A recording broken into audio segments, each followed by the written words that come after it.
আছেন যে আল্লাহ সুবহানাহু ওয়া তাআলা অসংখ্য অগণিত নিয়ামত রাজি দ্বারা আমাদেরকে বেষ্টন করে রেখেছেন।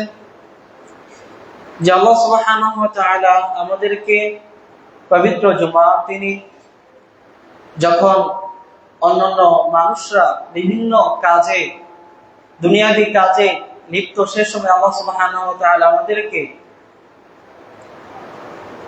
পছন্দ করে আল্লাহ তাআলা একটি ঘরে জুমার খুতবা এবং সালাত আদায়ের উদ্দেশ্যে সুস্থতা এবং নিরাপত্তার সাথে অত্র জামে মসজিদে সমবেত হয়ে আল্লাহ তাআলার ইবাদত লাভের সুযোগ দান করেছেন। সে মহান রব্বুল আলামিনের জন্য আমরা সর্বপ্রথম কালিমাতুশ শুকর আদায় করে বলি আলহামদুলিল্লাহ। দরুদ ও সালাম পেশ করছি আমাদের প্রিয় নবী মুহাম্মদ রাসূলুল্লাহ সাল্লাল্লাহু আলাইহি ওয়াসাল্লামের প্রতি, যে নবীর আদর্শে আমরা আদর্শিত, যে নবীর দেখানো পথ এবং পদ্ধতি হচ্ছে সিরাতাল মুস্তাকিম, যে নবীর সুপারিশ বিনা আমরা কাল কিয়ামতের কঠিন দিনে জান্নাত লাভ করতে পারবো না। সে নবীর প্রতি জানাচ্ছি অসংখ্য দরুদ ও শান্তির ধারা। আল্লাহুম্মা সাল্লি আলাইহি আল্লাহুম্মা বারিক আলাইহি। অতঃপর সকল সাহাবায়ে কেরাম, তাবেঈন, আইম্মাতুল মুজতাহিদিন এবং আহলে বাইতের প্রতি শান্তির ধারা বর্ষিত হোক। সম্মানিত মুসল্লিবৃন্দ, আজকে জুমার সংক্ষিপ্ত খুতবায় আমি যে বিষয়টি নিয়ে আলোচনা পেশ করতে যাচ্ছি, সেই বিষয়টি সম্পর্কে অবগত হওয়া আমাদের প্রতিটি সন্তানের জন্য অতীব জরুরি। সেই বিষয়টি হচ্ছে পিতামাতার সাথে সদাচরণের গুরুত্ব। যে পিতামাতার মাধ্যমে আল্লাহ সুবহানাহু ওয়া তাআলা আমাদেরকে দুনিয়ায় পাঠিয়েছেন, আল্লাহ সুবহানাহু ওয়া তাআলা এ সম্পর্কে আল কোরআন কারীমে অসংখ্য আয়াত উল্লেখ করেছেন। যে সকল আয়াতগুলোতে আল্লাহ সুবহানাহু ওয়া তাআলা তার ইবাদতের পরে পিতামাতার সাথে সদাচরণের কথা উল্লেখ করেছেন, এবং আল্লাহ রাসূল সাল্লাল্লাহু আলাইহি ওয়াসাল্লাম একাধিক হাদিসের মাধ্যমে আমাদেরকে বলে গিয়েছেন কিভাবে পিতামাতার সাথে সদাচরণ করতে হবে, তাদের সাথে নম্র আচরণ এবং সম্মান পূর্বক তাদের সাথে কথা বলতে হবে।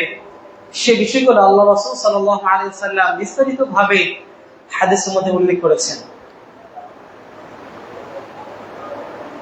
এ সম্পর্কে আল্লাহ সুবহানাহু ওয়া তাআলা সূরা বানী ইসরাঈলের 23 নং আয়াতের মধ্যে উল্লেখ করেছেন, وَقَضَى رَبُّكَ أَلَّا تَعْبُدُوا إِلَّا إِيَّاهُ وَبِالْوَالِدَيْنِ إِحْسَانًا।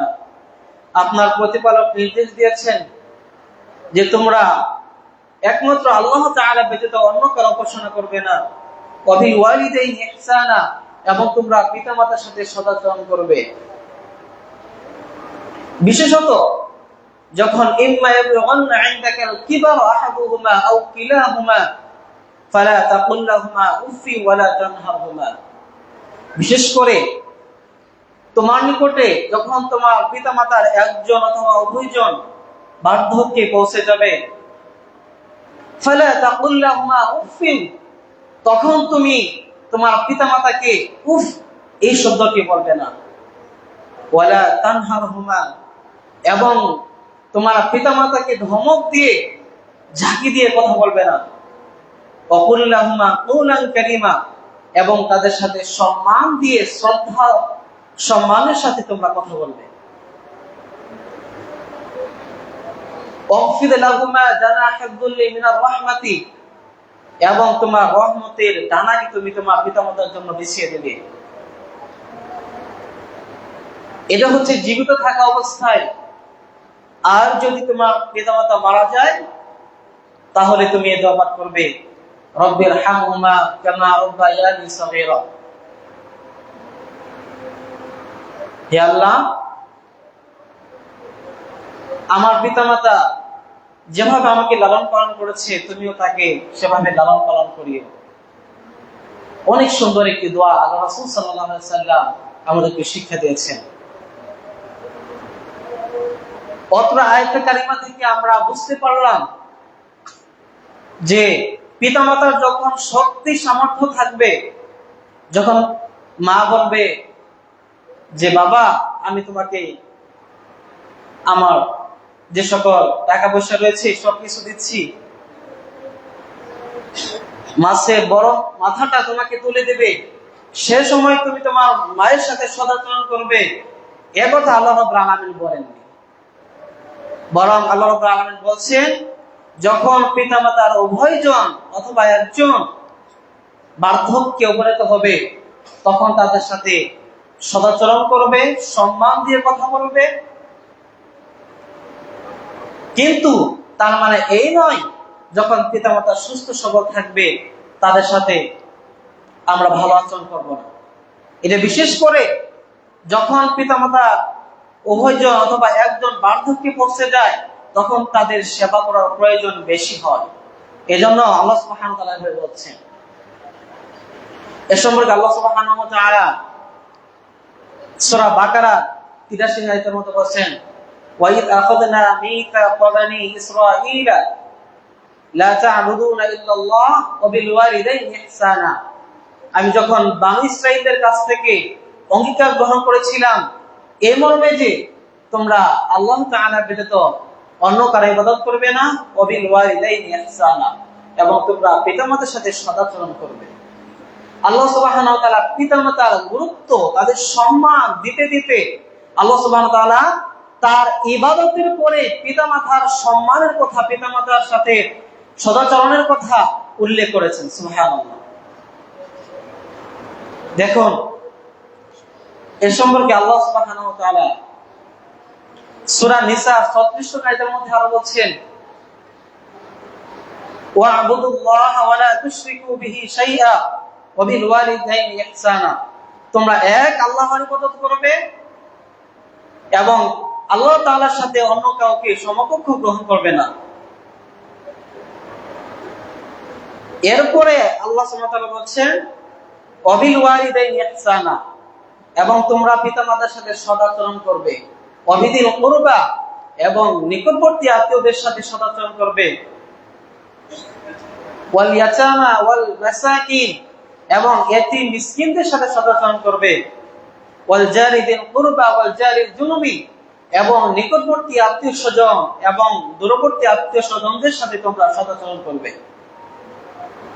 তাহলে সূরা নিসা 36 নং আয়াতের মাধ্যমে আমরা সুস্পষ্টভাবে বুঝতে পারলাম যে এতিম মিসকিন, পথচারী, পথিক, মুসাফির, নিকটবর্তী আত্মীয়স্বজন এবং দূরবর্তী আত্মীয়স্বজনের পূর্বে আল্লাহ সুবহানাহু ওয়া তাআলা একাধিক আয়াতের মধ্যে আল্লাহ সুবহানাহু ওয়া তাআলার ইবাদতের পরে পরে পিতামাতার সাথে সদাচরণের কথা উল্লেখ করেছেন।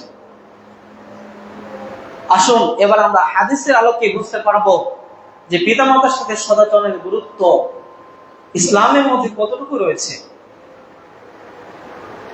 এর সম্পর্কে সহিহ বুখারী হাদিস নাম্বার 527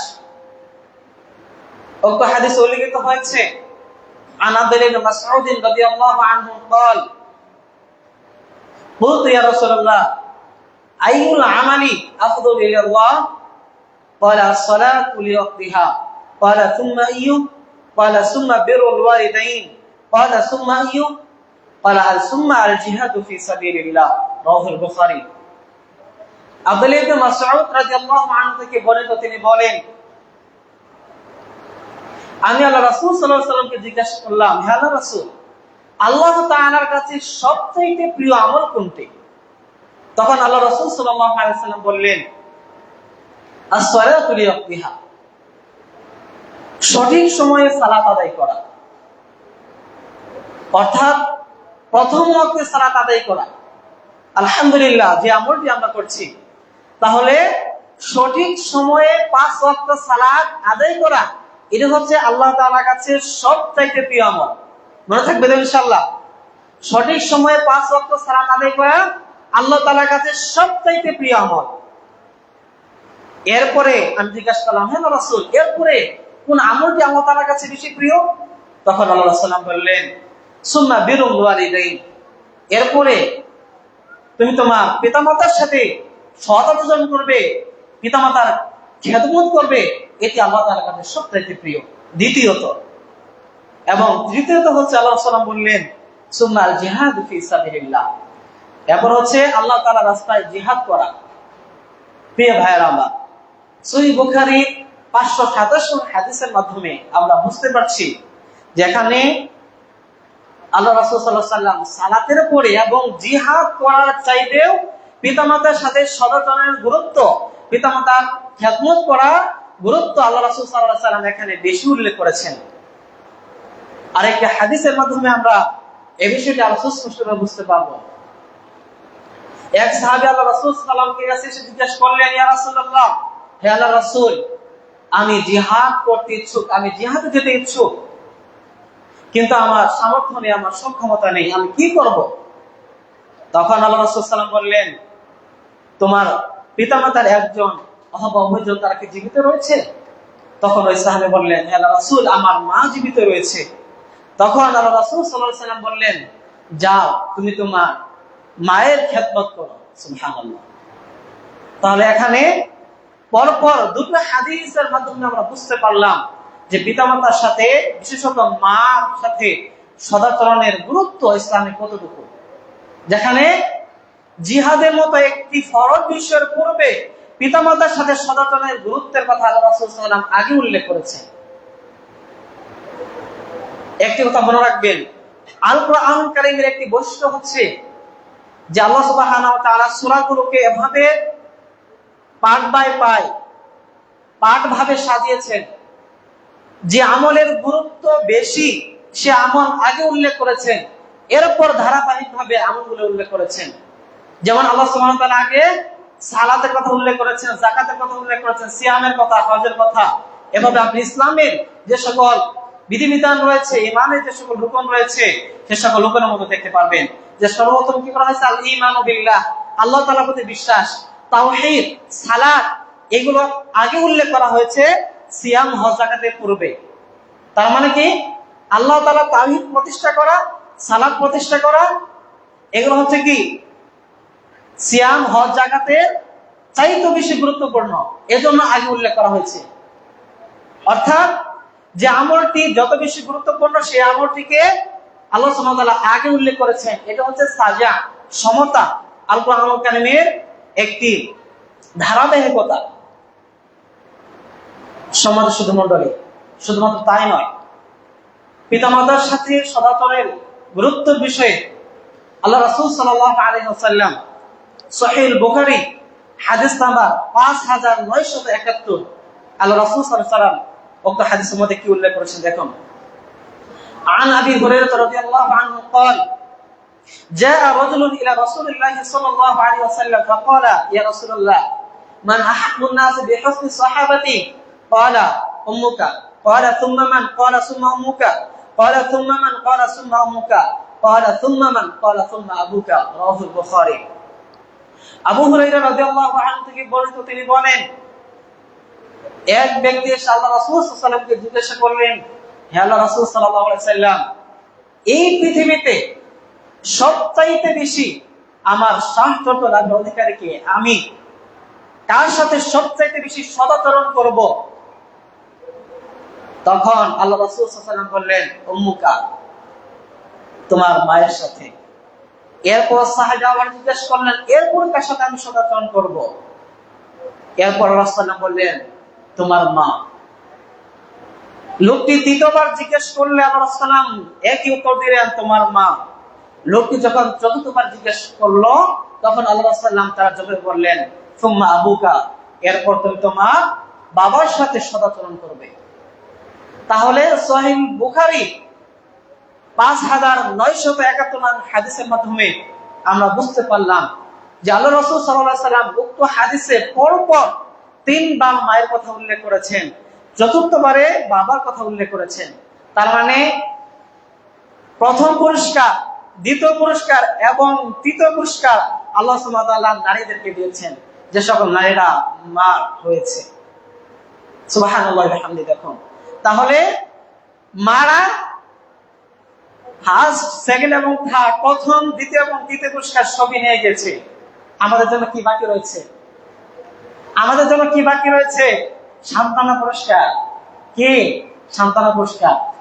এজন্য যারা মায়েরা আজকে আমার আলোচনা শুনছেন, আপনাদের জন্য আল্লাহ সুবহানাহু ওয়া তাআলা রাসূল সাল্লাল্লাহু আলাইহি ওয়াসাল্লাম অতি সুসংবাদের কথা উল্লেখ করেছেন।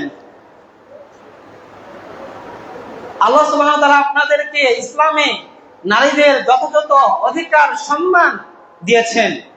অনেকে মনে করেন যে ইসলামে নারীদের কোনো সম্মান দেওয়া হয়নি।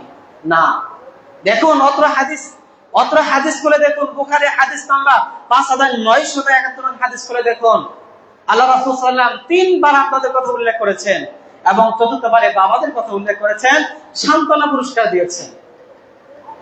সম্মানিত সুধীমণ্ডলী, এখন প্রশ্ন হতে পারে যে আল্লাহ রাসূল সাল্লাল্লাহু আলাইহি ওয়াসাল্লাম 3 বার কেন মায়ের কথা উল্লেখ করলেন, চতুর্থবার কেন বাবার কথা উল্লেখ করলেন? এই হাদিসের ব্যাখ্যা তাফসীর ইবনে কাসির রাহিমাহুল্লাহ এবং এছাড়াও বিভিন্ন তাফসীর গ্রন্থে এসেছে যে মায়ের অধিকার এজন্যই বেশি যে মায়েরা সর্বপ্রথম একজন বাচ্চাকে পেটে ধারণ করে, 2 নম্বর হচ্ছে তাকে দুধ পান করে, 3 নম্বর হচ্ছে বড় হওয়া পর্যন্ত যত দায়িত্ব রয়েছে তার লালন পালন করা থেকে শুরু করে যত দায়িত্ব রয়েছে, বেশিরভাগ দায়িত্ব, ম্যাক্সিমাম দায়িত্ব মায়েরা পালন করে। কারণ বাবারা পৃথিবীতে প্রতিটি বাবা হচ্ছে যোদ্ধা। পৃথিবীতে প্রতিটি বাবাই হচ্ছে যোদ্ধা। তার ছেলে মেয়ে স্ত্রী সন্তানের জন্য বাবা রিজিকের সন্ধানে বের হয়। বাবা বাসায় সময় দিতে পারে না, সময় দেয় কে? মা। একজন বাচ্চার ভূমিষ্ঠ হওয়া থেকে শুরু করে বড় হওয়া পর্যন্ত বেশিরভাগ ম্যাক্সিমাম দায়িত্ব পালন করে তার মা। কারণ বাবা অফিস আদালতে বিভিন্ন যে পেশা রয়েছে সেই পেশা নিয়োজিত থাকে। রাত্রিতে যখন পেশাব করে দেয়, মার কোলে পেশাব করে দেয়, কান্নাকাটি করে বাচ্চা, মায়ের ঘুম হয় না।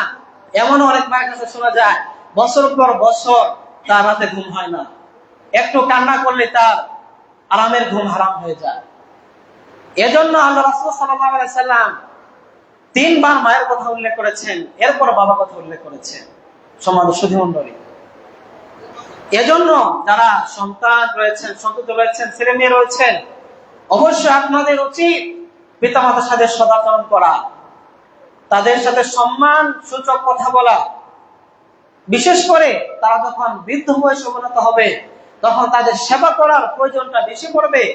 তখন তাদের খেদমত করা, তাদের খাবারের ব্যবস্থা করা, তাদের সাথে ভালো আচরণ করা, তাদেরকে দেখাশোনা করা, এটি প্রত্যেকটি সন্তানের দায়িত্ব এবং কর্তব্য। সম্মানিত সুধীমণ্ডলী, আরেকটি হাদিসের পরে এই বিষয়টা আমি আরো জোরালোভাবে উল্লেখ করব। দেখুন, এ সম্পর্কে আল্লাহ রাসূল সাল্লাল্লাহু আলাইহি ওয়াসাল্লাম মুসলিমে 2551 নং হাদিসের মধ্যে উল্লেখ করেছেন। عن أبي هريرة رضي الله عنه قال قال رسول الله صلى الله عليه وسلم رغم أنفه ثم رغم أنفه ثم رغم أنفه قيل يا رسول الله ومن قال من أدرك أبويه أحدهما أو كلاهما ولم يدخل الجنة رواه مسلم। উক্ত হাদিসটি আবু হুরায়রা রাদিয়াল্লাহু আনহু থেকে বর্ণিত। তিনি বলেন আল্লাহ রাসূল সাল্লাল্লাহু আলাইহি ওয়াসাল্লাম বলেছেন, ওই ব্যক্তির নাক ধুলায় দূষিত হোক, ওই ব্যক্তি জন্য দুর্ভোগ, ওই ব্যক্তির নাক ধুলায় দূষিত হোক যে ব্যক্তি তার পিতামাতার একজনকে অথবা উভয়জনকে বৃদ্ধ অবস্থায় পেল, ওয়ালাম ইয়াদখুলিল জান্নাহ, কিন্তু সে আল্লাহ তাআলার কাছে জান্নাত ক্রয় করতে পারলো না, সে নিজেকে জান্নাতি করে নিতে পারলো না, ওই সন্তানের জন্য দুর্ভোগ। সম্মানিত উপস্থিতি, উক্ত হাদিস থেকে কি শিক্ষা রয়েছে আমাদের জন্য? আল্লাহ রাসূল সাল্লাল্লাহু আলাইহি ওয়াসাল্লাম যখন একটি কথা বলতেন, যদি ওই কথাটি গুরুত্বপূর্ণ হয় তাহলে ওই কথাটি 3 বার উল্লেখ করতেন। অত্র হাদিস আল্লাহ রাসূল সাল্লাল্লাহু আলাইহি ওয়াসাল্লাম 3 বার দুর্ভিক্ষের কথা উল্লেখ করেছেন ওই সকল সন্তানদের জন্য যে সকল সন্তানেরা পিতামাতাকে বৃদ্ধ অবস্থায় পেল, কিন্তু বৃদ্ধ অবস্থায় পেয়েও তাদের সেবা যত্ন করে জান্নাত ক্রয় করে নিতে পারলো না আল্লাহ তাআলার কাছে, ওই ব্যক্তির জন্য আল্লাহ রাসূল সাল্লাল্লাহু আলাইহি ওয়াসাল্লাম ধ্বংস কামনা করেছেন।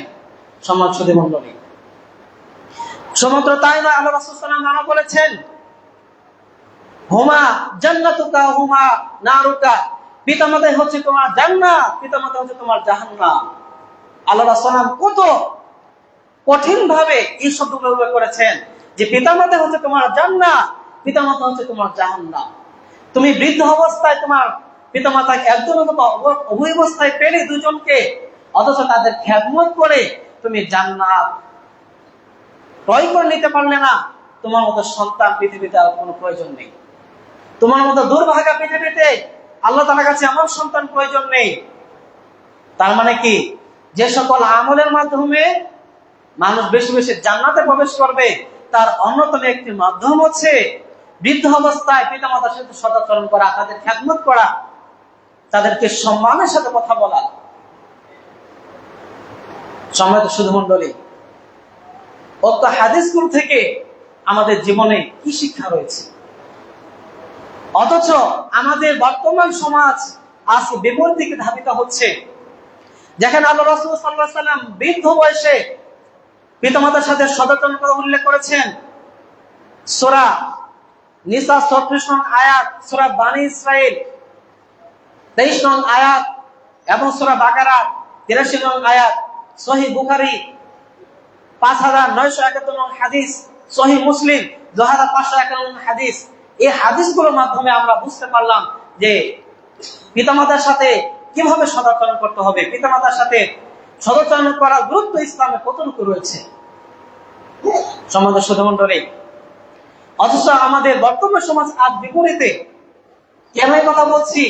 কারণ পিতামাতা যখন বৃদ্ধ বয়সে উপনীত হয়ে যায় তখন এমন এক শ্রেণীর সন্তান রয়েছে যে সকল সন্তানরা তার পিতামাতাকে বৃদ্ধাশ্রমে রেখে আসে। সন্তান তোমার জন্য দুর্ভোগ। তুমি আজকে মরে দেখো পিতামাতার সাথে অসৎ আচরণ করা ফলাফল তোমার কতটুকু ভয়াবহ হতে পারে সন্তান তুমি জানো না। যে মা তোমাকে 10 মাস 10 দিন গর্ভধারণ করেছে, তোমাকে দুধ পান করিয়েছে, যে বাবা তোমাকে তার মাথার ঘাম পায়ে ফেলে তোমাকে শিক্ষাদান করেছে, আজকে তুমি বিবাহ করেছ, তোমার সন্তান সমেত হয়েছে, আজকে তুমি মা বাবাকে চিনছ না। তোমার মা বাবা আজকে তোমার কাছে বেশি হয়ে গিয়েছে, যে মা বাবা তোমাকে বুঝতো না। তোমার জন্য কত রাত তোমার মা ক্রন্দন করেছে, তোমার জন্য কত বাবা তোমার জন্য চেয়ে রয়েছে আমার বাবা একদিন বড় হবে, বড় হয়ে অনেক ভালো চাকরি করে তারা আমাদেরকে সুখের স্বাচ্ছন্দ্যে রাখবে, তারা আমাদেরকে খেদমত করে সম্মান করবে। কত বুক ভরা স্বপ্ন নিয়ে তোমার মা বাবা তোমাকে বরণ করেছে। তোমার মা বাবা কত আশা করে তোমাকে সম্মান করে, তোমাকে শ্রদ্ধা করে তোমাকে বড় করেছে। সেই সন্তান তুমি যখন বিবাহ করলে, তুমি যখন ভালো একটি চাকরি করলে, তুমি তোমার প্রপার্টি নিয়ে ব্যস্ত, তুমি তোমার জমি জায়গা নিয়ে ব্যস্ত, তোমার সেই ঘরে, তোমার সেই প্রপার্টিতে, তোমার সেই ফ্ল্যাটে তোমার মার জন্য, তোমার বাবার জন্য জায়গা হলো না। সন্তান তোমার জন্য আফসোস, তোমার জন্য বড়ই দুর্ভোগ, তোমার জন্য সেই চিরস্থায়ী জাহান্নাম অপেক্ষা করছে।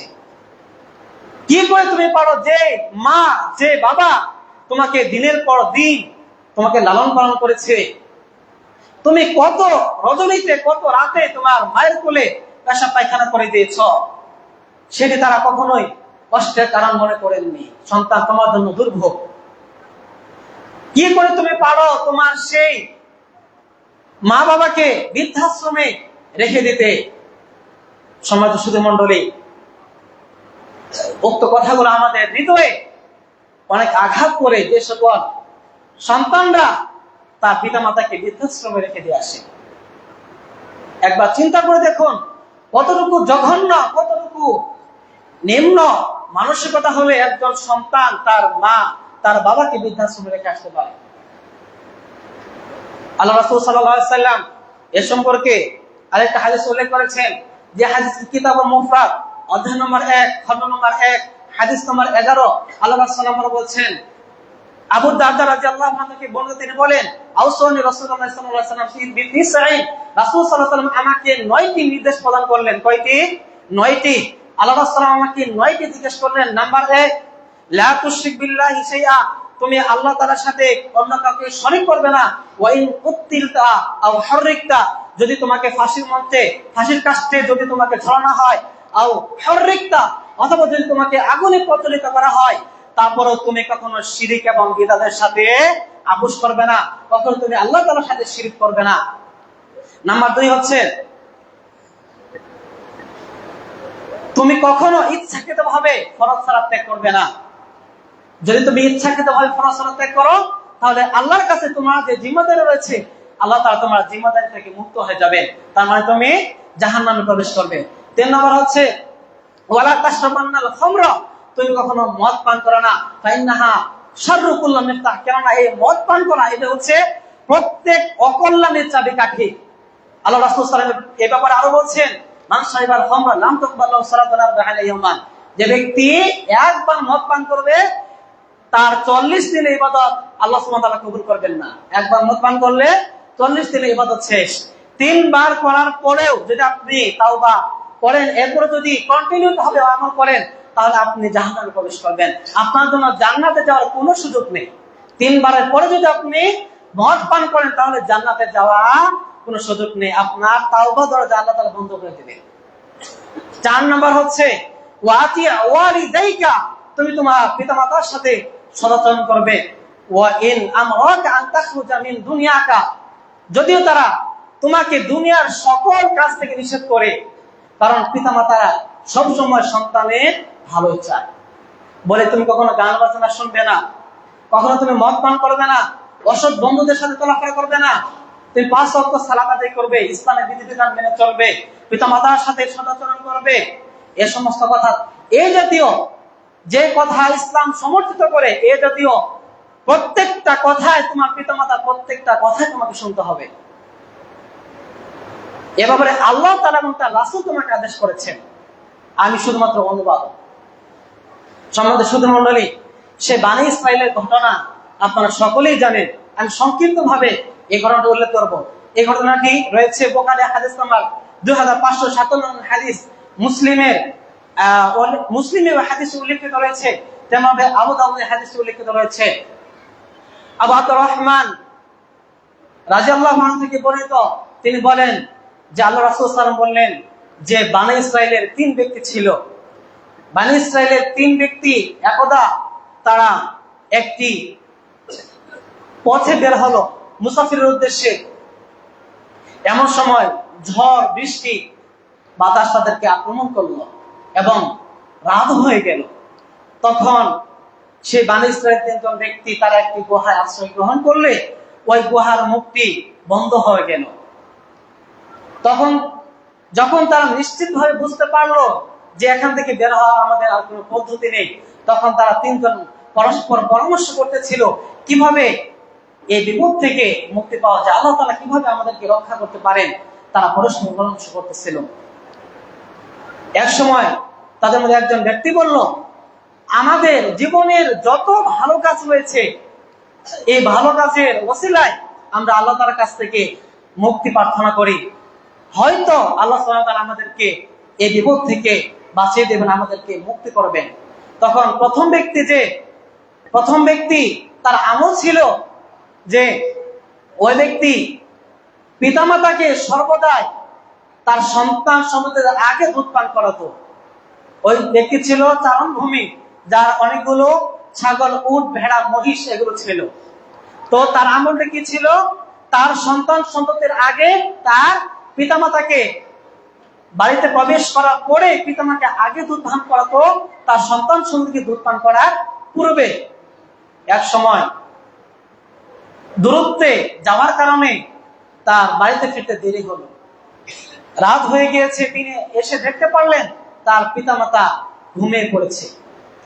তার পিতামাতাকে জাগ্রত করা তিনি এটি অপছন্দ করলেন এবং সেই দুধের পেয়ালা হাতে সারা রাত তার মা বাবার শিয়রে তিনি দাঁড়িয়েছিলেন।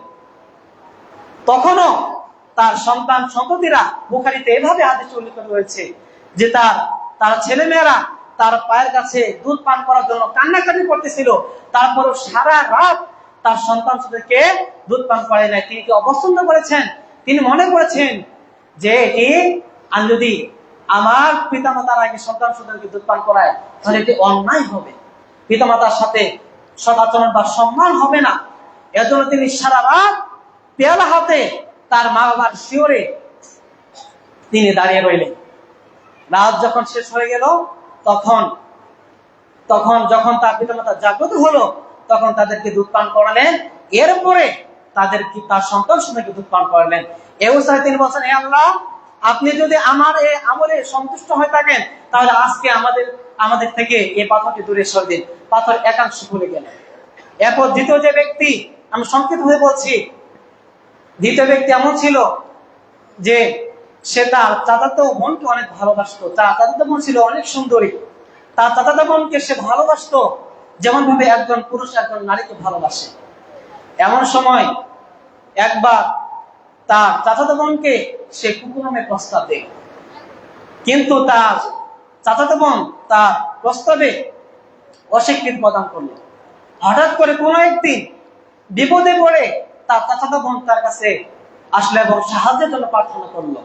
তখন সে 120 দিনারের বিনিময়ে তার সাথে অপকর্মে লিপ্ত হওয়ার জন্য বললো যে তুমি যদি আমার সাথে রাত্রি যাপন করো তাহলে আমি তোমাকে সাহায্য করতে পারি 120 দিনারের বিনিময়ে।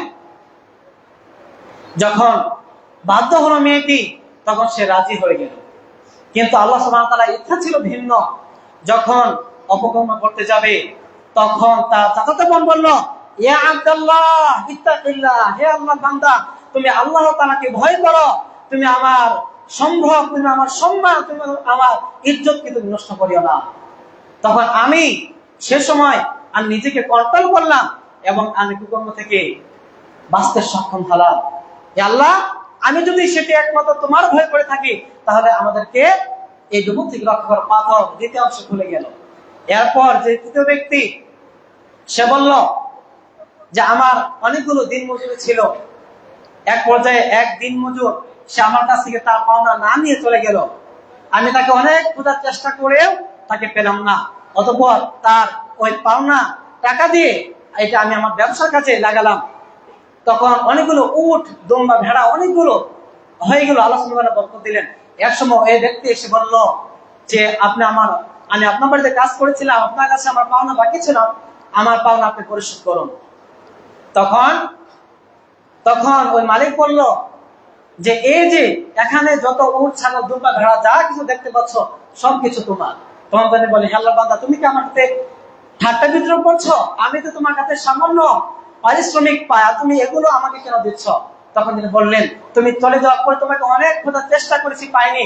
তোমার সেই পাওনা টাকা দিয়ে আমি ব্যবসায়িক কাজে লাগিয়ে এগুলো আজকে আমার উপার্জিত হয়েছে। আল্লাহ সুবহানাহু ওয়া তাআলা আমাকে বরকত দান করেছে। অতএব এখানে যা কিছু রয়েছে, যত উট, ছাগল, ভেড়া রয়েছে, সবকিছু তোমার জন্য। অতঃপর ওই ব্যক্তি সবকিছু নিয়ে গেল। তখন ওই ব্যক্তি বলল, হে আল্লাহর রাসূল, হে আল্লাহ, আমি যদি এটি তোমার ভয় করে থাকি, তাহলে তুমি আমাদেরকে এই বিপদ থেকে রক্ষা করো।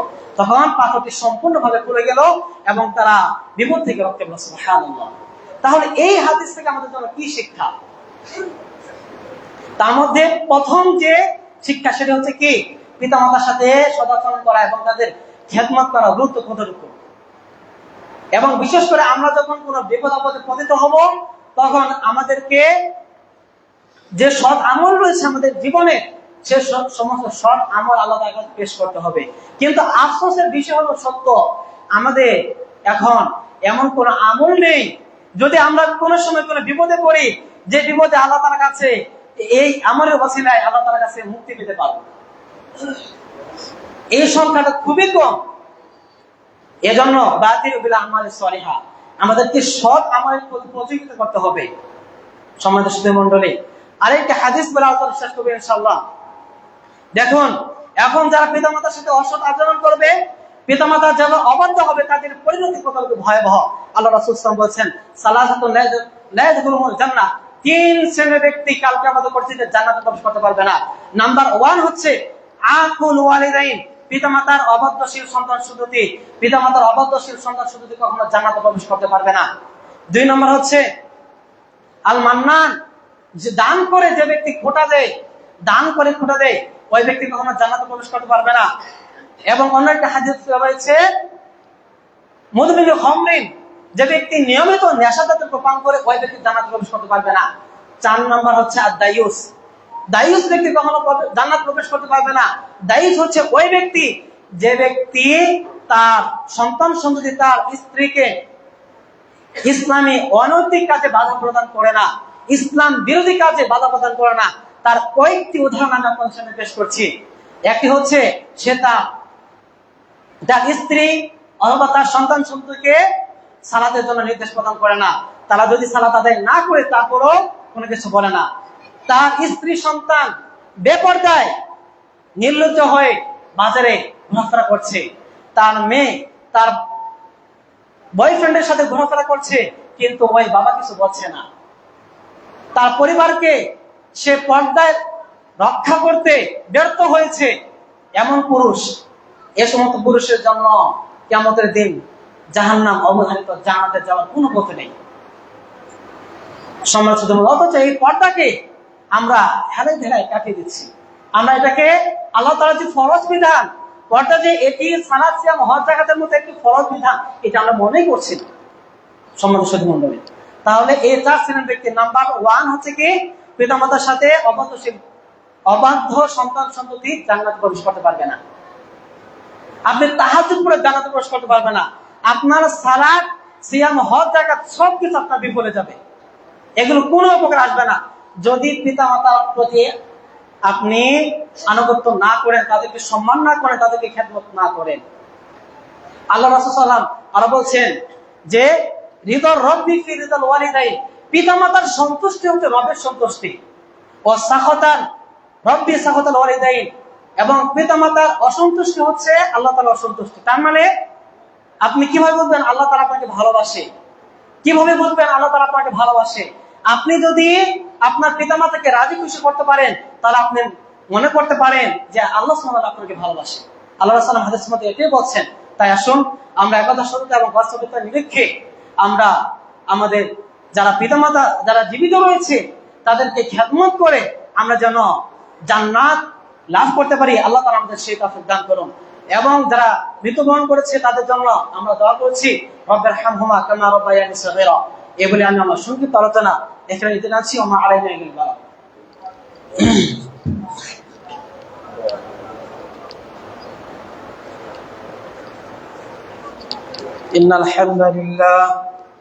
ইন্নাল হামদালিল্লাহ নাহমাদুহু ওয়া নাস্তাঈনুহু ওয়া নাস্তাগফিরুহু ওয়া নু'মিনু বিহি ওয়া নাতাওয়াক্কালু আলাইহি ওয়া না'উযু বিল্লাহি মিন শুরুরি আনফুসিনা ওয়া মিন সাইয়্যাতি আ'মালিনা মান yahdihillahu fala mudilla lahu wa man yudlil fala hadiya lahu wa ashhadu an la ilaha illallah wa nashhadu anna Muhammadan 'abduhu wa rasuluhu يا أيها الذين آمنوا صلوا عليه وسلموا تسليما. شكرا مشاهدة دور دبليه بركة. اللهم صل على محمد وعلى آل محمد كما صليت على إبراهيم وعلى آل إبراهيم إنك حميد مجيد.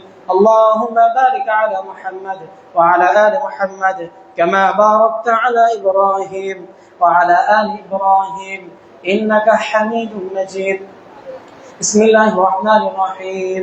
قل هو الله أحد الله الصمد لم يلد ولم يولد ولم يكن له كفوا أحد. আমরা এই দোয়া করার সময় আল্লাহ তাআলার কাছে দোয়া করছি আজকে পিতামাতার সাথে সদাচরণের গুরুত্বের বিষয়ে কোরআন এবং সহিহ সুন্নাহ ভিত্তিক আজকে যে আলোচনা পেশ করলাম, আল্লাহ সুবহানাহু ওয়া তাআলা আমাকে সর্বপ্রথম এবং অতঃপর আপনাদের সকলকে এই বিষয়টি পুঙ্খানুপুঙ্খানুরূপে আমল করে আল্লাহ সুবহানাহু ওয়া তাআলা কাঙ্ক্ষিত জান্নাত লাভ করতে তৌফিক দান করেন। আল্লাহুম্মা আমিন। এবং যে সকল পিতামাতারা আল্লাহ তাআলা ডাকে সাড়া দিয়েছে তাদের জন্য আমরা অন্তঃস্থল থেকে দোয়া করছি আল্লাহ তাআলা যেন তাদের কবুলগুলোকে জান্নাতের বাগানে বানিয়ে দিন। আল্লাহুম্মা আমিন। আমাদের মধ্যে যারা অসুস্থ রয়েছে আল্লাহ সুবহানাহু ওয়া তাআলা তাদেরকে অতি দ্রুত শিফায়ে কামিলা আজিলা দান করুন। যারা ঋণগ্রস্ত রয়েছে আল্লাহ সুবহানাহু ওয়া তাআলা তাদের ঋণগুলো সঠিক সময়ে পরিশোধ করে তাদেরকে ইসলামী শরীয়ত অনুযায়ী জীবনযাপন করার তৌফিক দান করুন। আমাদের মধ্যে যারা বিপদ-আপদ, বালা মুসিবত, বিভিন্ন সমস্যায় জড়িত রয়েছে আল্লাহ সুবহানাহু ওয়া তাআলা তাদের সম্পর্কে অধিক অবগত রয়েছেন। আল্লাহ তাআলা সকলকে সকল প্রকার বালা মুসিবত, বিপদ-আপদ থেকে দূর করে তাদেরকে ইসলামী শরীয়ত অনুযায়ী স্বাভাবিকভাবে জীবনযাপন করার তৌফিক দান করুন। আল্লাহুম্মা আমিন। ইবাদাল্লাহ রাহিমাকুমুল্লাহ ইন্নাল্লাহা ইয়ামুরু বিল আদলি ওয়াল ইহসান ওয়া ইতা'i যিল কুরবা ওয়া ইয়ানহা আনিল ফাহশাই ওয়াল মুনকারি ওয়াল বাগি ইয়া'ইদুকুম লাআল্লাকুম তাযাক্কারুন ফাযকুরুনি আযকুরুকুম ওয়াশকুরু লি ওয়া লা তাকফুরুন। সকলে সালাতের জন্য দাঁড়িয়ে